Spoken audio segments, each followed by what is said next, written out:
JNG आन्दोलनको क्रममा 24 गते भाद्र 24 गते भएको जुन तोडफोडको स्थिति अवस्था छ तपाईले देखिसक्नु भएको छ।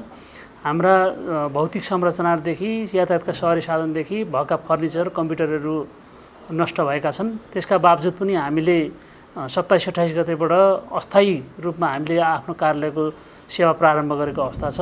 हामीले अहिले चाहिँ फुल फ्लेज रूपमा हाम्रो सेवाहरू प्रदान गर्न थालिसकेका छौँ। क्षतिको विवरण हामीले सङ्कलन गरिसकेका छौँ र मूल्याङ्कनको चरणमा छ। कति रुपियाँ बराबरको क्षति भयो भने चाहिँ हामी मूल्याङ्कन गर्दैछौँ।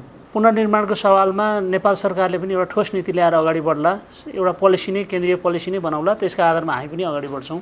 यसमा त अब केही न केही समस्या थियो होला, समस्याहरू समाधानका लागि केही न केही नयाँ चाहिएको थियो होला, त्यसका आधारमा पनि भयो होला। यसलाई राम्रै सकारात्मक रूपमा ल्याउनु अगाडि।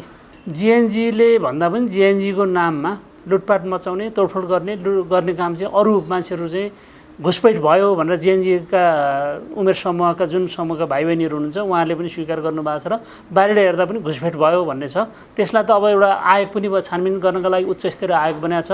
आयोगले केही न केही तथ्यहरू बाहिर ल्याउला नि, त्यसका आधारमा भन्न सकिएला। अफिसका पनि परे, एउटा गाडी चाहिँ व्यक्तिगत पनि भयो, यहीँको एकजना अधिकृतको गाडी थियो, गाडी पनि परेको छ। अब बिमा रहेछ भने बिमाबाट दाबी गरेर पाइएला, होइन भने त अब सरकारले पनि व्यक्तिगत क्षतिका रूपमा के गर्ने भनेर आउला, त्यसका आधारमा होला।